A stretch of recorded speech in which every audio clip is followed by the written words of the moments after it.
گر جواں ہو میری قوم کے جو سور و غیور، کلندری میری کچھ کم سکندری سے نہیں،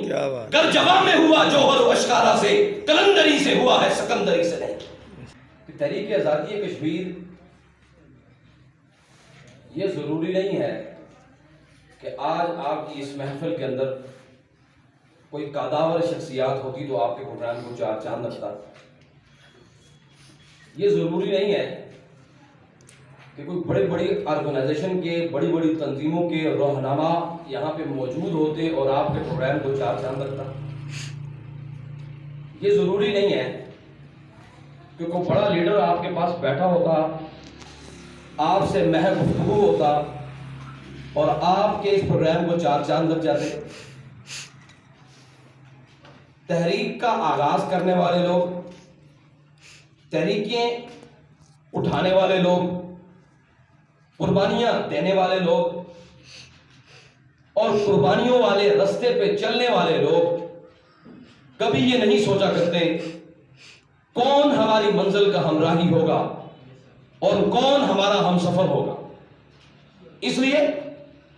ان کو یقین بھی اپنے قدموں پہ ہوتا ہے، ان کو اعتماد بھی اپنے کندھوں پہ ہوتا ہے، اور ان کو تقدیر کے فیصلے اپنے اللہ کی ذات پر بھروسہ ہوتا ہے، ان کا ایمان رب کی ذات پہ ہوتا ہے اور ان کا یقین اللہ کی ذات پہ ہوتا ہے۔ اور دنیا نے پھر دیکھا ہے جن لوگوں نے اپنے یقین پختہ کر لیے، اللہ اور اس کے رسول کو اس چیز کا ہم سفر مان کر اس راستے میں چل پڑے، اللہ رب العزت نے ہمیشہ ان کو کامیابیوں سے ہمکنار فرمایا۔ اور دوسری بات، یہ تحریک جو آپ لے کر چل پڑے ہیں، جس میدان میں آپ اترے ہیں،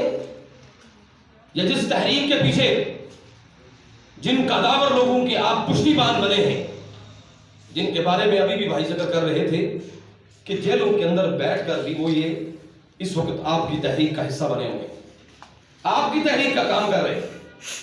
میرے اور آپ کے خطے کی آزادی کے لیے، میرے اور آپ کی سوچ کی آزادی کے لیے، میری اور آپ کی فکر کی آزادی کے لیے صبح سے لے کر شام تک اگر وہ اس وقت تکو دو کر رہے ہیں، اس تکو دو میں محض مقصد صرف ایک خطے کو آزاد کروانا نہیں، بلکہ مجھے اور آپ کو ہندو بنیے کی سوچ سے آزاد کروانا ہے، مجھے اور آپ کو ہندو بنیے کی غلامی سے آزاد کروانا ہے، مجھے اور آپ کو میری سلطنت کو، میرے ان نوجوان بچوں بہن بھائیوں کو اور دشمن قابض ملک سے آزاد کروانا ہے۔ اسی لیے وہ اپنے جانیں گزرانہ پیش کر گئے، لیکن آج تک انہوں نے یہ نہیں سوچا کہ مجھے جیل سے نکلوانے کے لیے کون آئے گا یا میرے پیچھے کھڑا ہو کے آواز کون لگائے گا۔ انہوں نے صرف اللہ کو اپنی مدد کا مالک ٹھہرایا،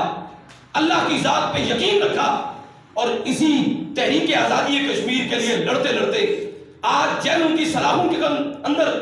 پابند سلاسل موجود ہیں، لیکن پھر بھی نعرہ حق کا بلند کرتے ہیں۔ بے شک۔ تو آج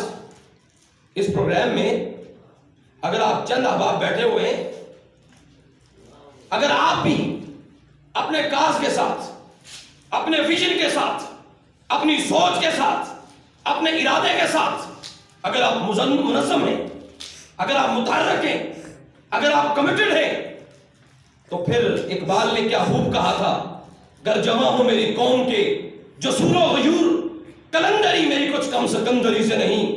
گر جواں میں ہوا جوہر و اشکارا سے، کلندری سے ہوا ہے سکندری سے نہیں۔ یہ کام دلیری کے ساتھ ہوا کرتے ہیں، بہادری کے ساتھ ہوا کرتے ہیں، نظریات کے ساتھ ہوا کرتے ہیں۔ آپ نے نہیں دیکھا جب لوگ تحریک کے لیے اٹھتے تھے، آپ تو نوجوان ہیں سارے نا، آپ تو متحرک ہیں سارے، میری بات سن رہے ہیں نا؟ جی جی، غور سے سن رہے ہیں؟ میں ایک توجہ طلب بات کرنے جا رہا ہوں آپ کی طرف۔ آپ نے دیکھا امام الانبیاء حضرت محمد الرسول اللہ کی تاریخ ہمارے لیے کتنی سالڈ اور مضبوط ہے، ہماری رہنمائی کے لیے کتنی طاقتور اور توانا ہے کہ 313 کا لشکر ایک میدان میں کھڑا ہوتا ہے، اور وہ 313 جن کو جمع کیا جائے، کچھ بخاروں کے مارے ہوئے، کچھ درد کے مارے ہوئے، کچھ کمزور جھکی ہوئی کمروں والے، کچھ بزرگ اور کچھ بچے، کچھ نوجوان، ان سب کو جب اکٹھا